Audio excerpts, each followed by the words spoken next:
Bismillahirrahmanirrahim. Welcome to the Inclined Thinker.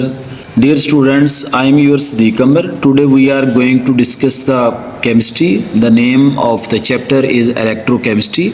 In the electrochemistry, today we are going to discuss cell, and the name of the cell is galvanic cell. Basically, we are going to discuss the construction and working of the galvanic cell. We will prioritize into the three forms. Number one, what is a galvanic cell? Next one is the construction of the galvanic cell, and next one is the working of the galvanic cell. First of all, who is this man? This man is Volta, and he was the Italian physicist, and he made the first human-made electric cell in 1800. Right. Now the question is that what is a galvanic cell?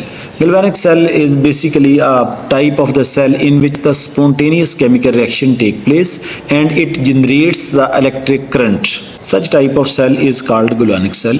When we will see in the past, we have seen that there are two types of the chemical reactions. One of them is called spontaneous chemical reaction and other is called non-spontaneous chemical reaction. Spontaneous chemical reaction are those chemical reactions which automatically proceeded, right?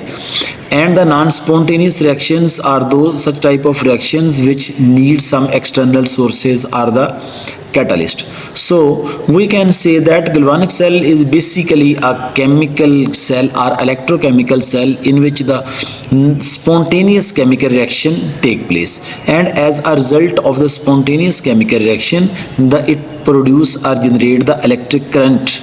The best example of the galvanic cell is Daniell cell. If we see the diagram, it's mean we have the two beakers, right? One of them is on the left side and other is on the right side.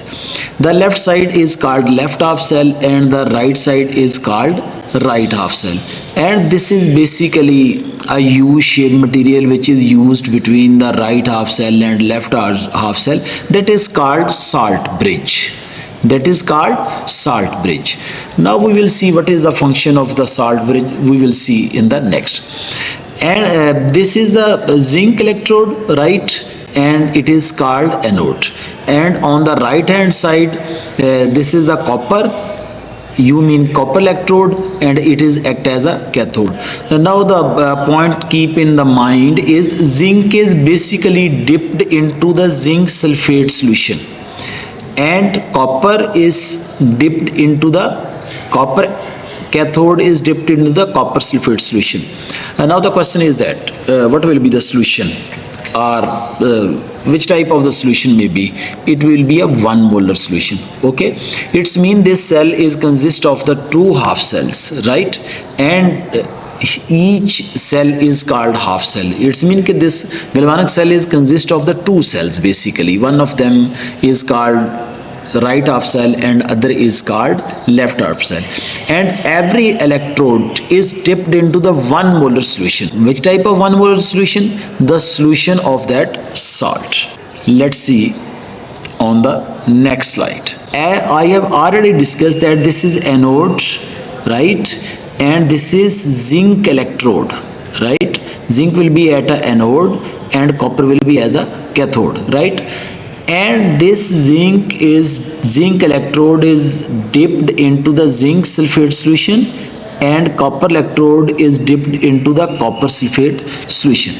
First of all, the left half cell is consist of the electrode that is dipped into the zinc metal, and it will be the of 1 molar solution that is called zinc sulfate, right? And the right half cell is a copper electrode and dipped into the 1 molar solution, and this copper will be dipped into the copper sulfate solution, right?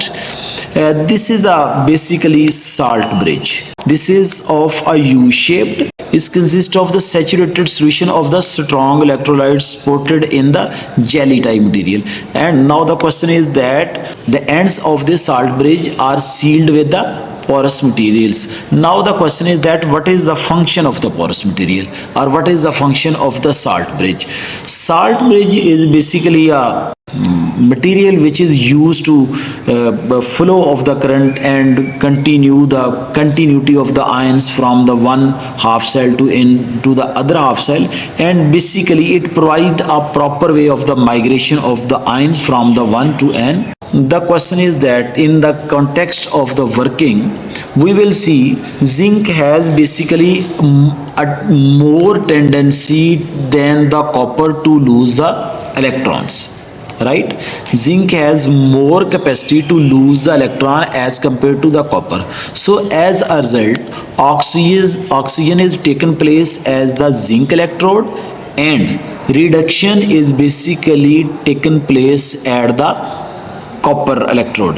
So as zinc has better tendency to lose the electron as compared to copper, it means zinc lose the electrons, right, and it will be deposited at the copper electrodes, right, and these electrons will be deposited at the copper electrode.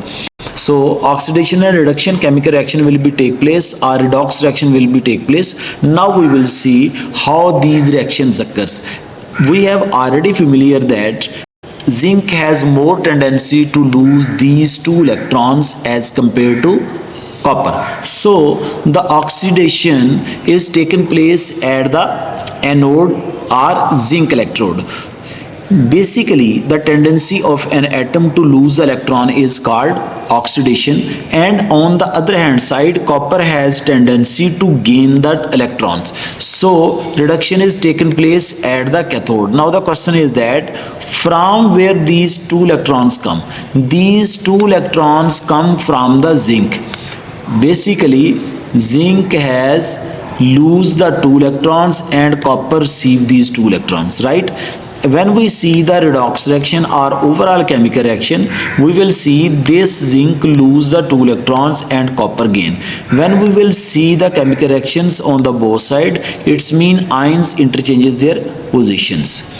And the end now, basically it is the results of the redox reactions in which the current is produced. As we have already discussed that basically a spontaneous chemical reaction is taken place in the galvanic cell.